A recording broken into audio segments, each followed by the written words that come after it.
Hi. I have something that I want to share, and I don't know how it's going to come across. I only pray that it comes across the way it needs to, and that those who have understanding and understand what I'm trying to say will hear me for what I need to say right now. This is a little bit different of a tone than I usually use. But there's been something on my heart that's been bothering me, and I need to share some things here.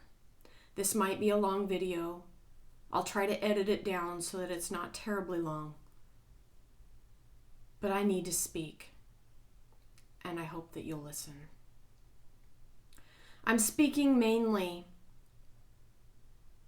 to the broader, Christian world.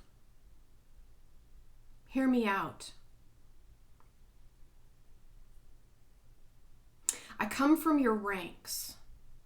I was born into an evangelical Christian family. I grew up in the church every week. My father was in ministry. I was immersed in the things of God. I was immersed in the Bible from the time I could talk. By the time I was 6 years old, I was quoting entire passages of the book of Matthew, much to the astonishment of my pastor.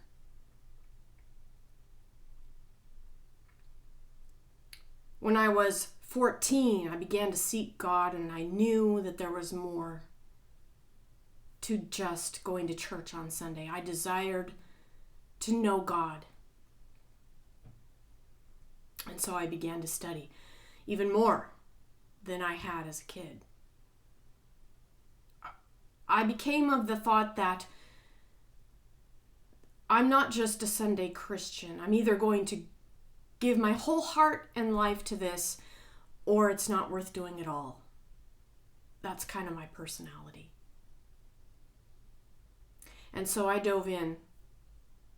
I began to branch out from my Baptist upbringing to incorporate different types of churches. I visited Assemblies of God. I visited different denominations of all kinds. And I settled in a Foursquare church for a while. And I began to prophesy as those things were allowed in churches. I would get up on Sunday when I felt I had an urging word, pressing word from the Lord. And I did prophesy many things, and many of them came to pass. It was at that time that I figured, well, I must be a prophet. And I thought, I guess I'm a prophetess. I prophesy things, and they come to pass. My friends recognized my gift. My close friends called me a prophetess.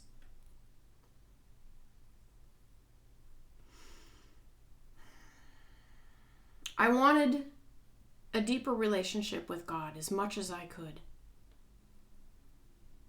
And my intensity grew. And it became almost an obsession at one point. Looking back on it, it was probably an unhealthy obsession. But I was obsessed. I wanted to know God. I wanted to hear God. I wanted to hear his heartbeat. I wanted to hear his words. And that's what I did. I immersed my life in that realm. And then one day everything changed. Everything changed. I had something happen to me that I wasn't expecting. And I knew that I heard God speaking to me to do something that was incredible. And I figured, I'm either all in or I'm nothing. And so I embarked on this journey, thinking I was following God's will.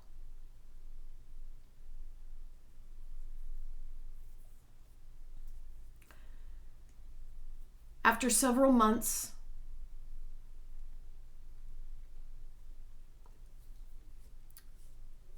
of being called away, I began to realize that I'd made a mistake. And the cloud that I'd been living under, this unhealthy obsession with having to hear God to the exclusion of everything else, even shutting off my better judgment, if only I could hear God more. Things finally broke, and I ended up in a very bad place. I was able to come home after living on the streets, being homeless, and I was able to, my family actually sent me to a center that, basically a Christian healing retreat center once again, but by that time, I was done. I was done with God. I was done with this silly wild goose chase I'd been on, this unhealthy obsession that I'd had. And so for a while, I just gave everything up. I couldn't talk about the Bible. I couldn't read the Bible. I didn't want anybody talking to me. I didn't want anybody praying for me. I just wanted out, completely out. And for 6 months, I said, I'm just going to be an atheist. I can't even believe anything anymore. And then after 6 months, I realized, I know that there's a God. I know that there's something more. And then I had to face that I'd been deceived. And for a long time, I was angry. I was angry with God for leading me on that, what I thought was His will for me, and leading me down a path I wasn't expecting that changed my life forever. And I was angry.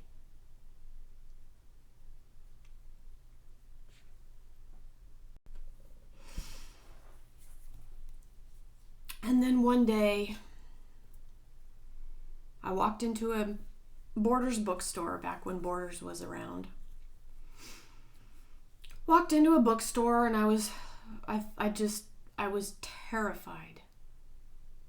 Terrified of what had happened to my life. Terrified of God, to be honest. And I was walking across this one aisle and I saw this book, Neale Donald Walsch, called Conversations with God. And I thought, there's no way. That's what led me down the path I went down. That's what ruined my life. Conversations with God. But yet I was drawn back to the book. I tried to put the book down and walk away, and I was led right back to it. I picked it up and I read a few words and I thought, I can't. And yet here I was.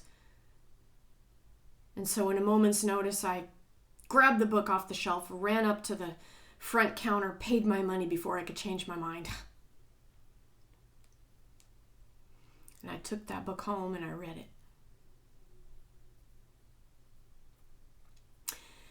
And in that book, Neale Donald Walsch talked about him coming to a place in his life where everything seemed lost.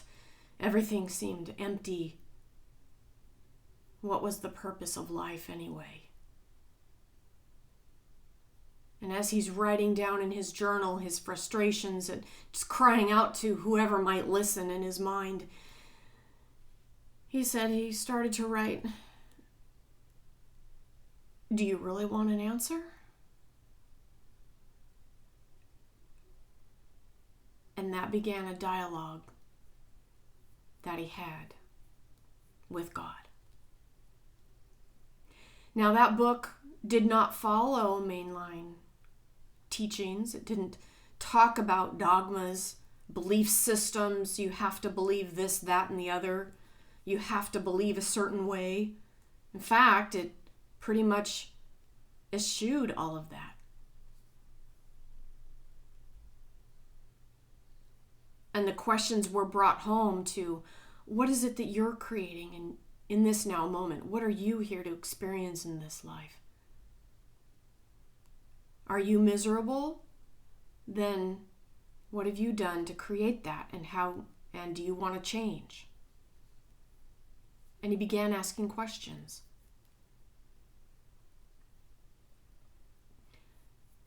That book changed my life. And I began to follow a new path. I began to allow God back into my life, but not the God that I had chased after, the God that I was consumed with, the God that I wanted. This time, I was allowing God to be who God is, despite my belief systems, despite my upbringing. Who is God, really?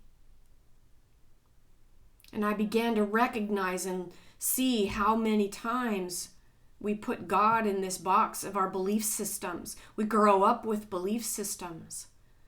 And everything has to fit that belief system, otherwise it's not of God. And I began to understand that God was bigger than my beliefs about him.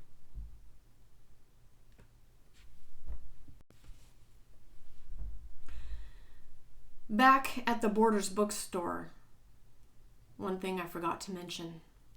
When I was struggling over that book, and it brought up all kinds of anger in me as I'm flipping through the pages going, I don't want to talk to you, God. I said, God, what happened to me? I was doing what I wanted to do. I was chasing after God. I was consumed with God. It's my cat. And the voice that I had pushed away for 6 months, telling myself I was an atheist, spoke to me in that moment. And it said, I became what you believed I was in order to show you the truth of who I really am. And that's when I picked up the book and paid for it and walked out the door.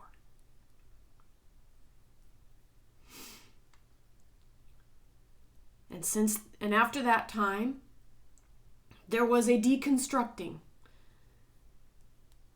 I had basically, my whole entire belief system was blown up overnight. And now I found myself picking up the pieces and putting it back together the way it was supposed to be, and not this crazy monstrosity I was trying to build based out of a false belief system.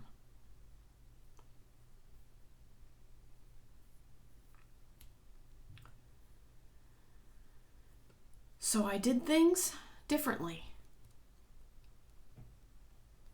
I had once swore I would never set foot in a church ever again. Found myself going to a Unity church. People say, oh, Unity. I needed something like that at that time. Something focused on personal responsibility. Your thoughts create how your life is. You are here you are an extension. You are God's creation here in earth to bring good into the world. Enjoy life. I began to realize I still had psychic abilities. I still had premonitions. I still had those things, as much as I wanted to shut them off at one time. I began to notice God in the little things, God in the flowers, in the trees, in things of beauty, and my life began to have joy again.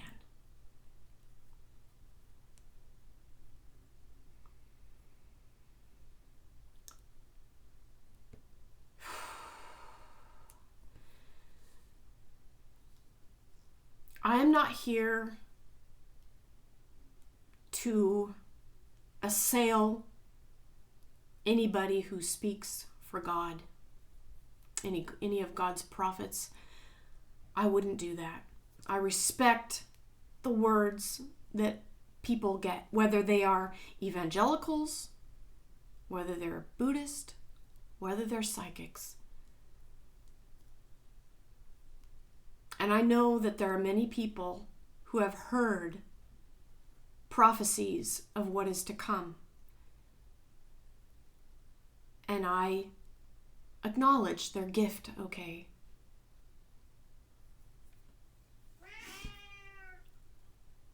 But I have lived through the crushing of my belief system and the finding of myself again, and who I am, and who God is, more importantly.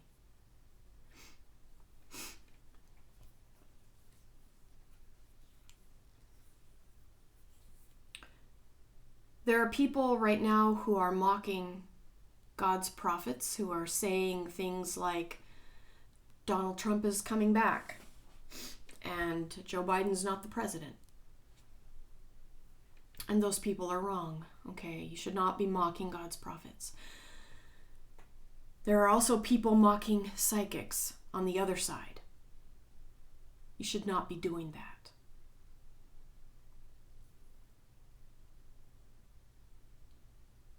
I do not follow the devil. There are some who do. There are good and bad in everything. People who follow bad, dark paths and do dark things, but that is not what I do. I came from a long line of Christians, and I had my faith completely stripped away and rebuilt. And my life has completely changed for the better.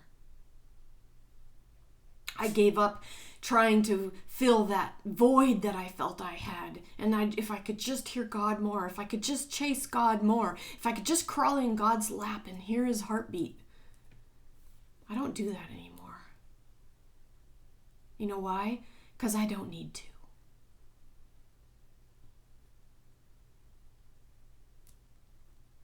All of that longing, all of that searching, God spoke to me and said, why were you searching and seeking when I was with you all along?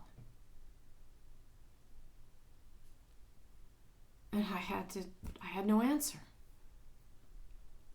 God never left me. Even in those times when I questioned my faith down to its core, God never left me. It was me trying to make something or fill some void, some hole in me, and I didn't recognize that's what I was doing. And God finally allowed my life to implode, so I would get the picture and message saying, you don't need to do that. You don't need to do that.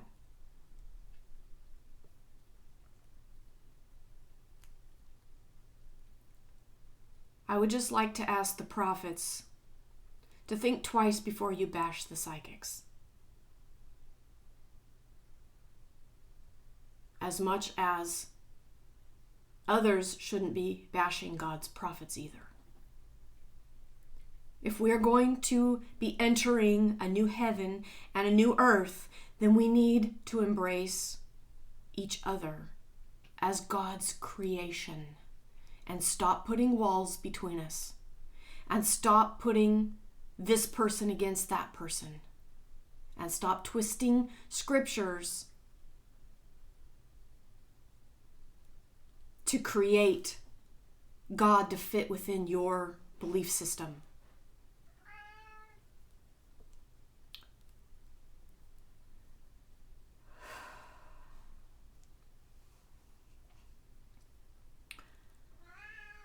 I guess that's all I wanted to say on this. Let me grab my cat. Otherwise, he will just continue to be noisy.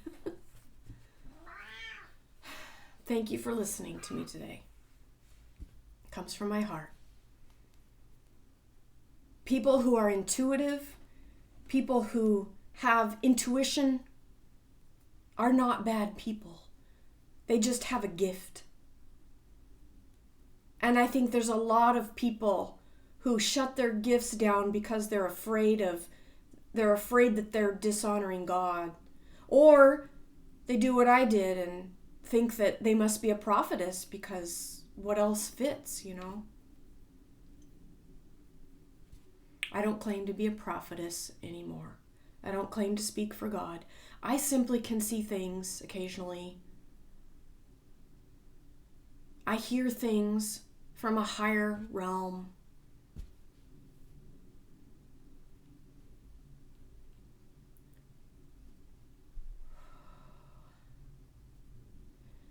And I certainly give all praise to God. Okay, I don't seek the dark. And there's so much bad teaching out there. That right now, the Christian circles, I'm just going to say it, they teach people to be afraid. They teach people to be afraid. The only people that want you afraid, the only ones that want you afraid are the dark forces. They feed off of fear. And if they can keep you afraid of learning psychic or intuition or learning about who you really are and your gifts that are innate within each of you, if they can keep you away from that, then they've succeeded. And that is the dark forces. That is their goal, to separate God's creation from understanding their connection with the divine, with the Creator God. Dark forces, that's what they do. Don't listen to them. I still stand by honoring people who speak and say, I heard from the Lord. I will never say, how dare you or you're wrong. I won't do it. Because I believe that it doesn't matter what our beliefs are. We all have a connection with God. And some people are gifted as prophets and other people aren't, and that's okay. But some people are psychics too, and they need to not be shamed.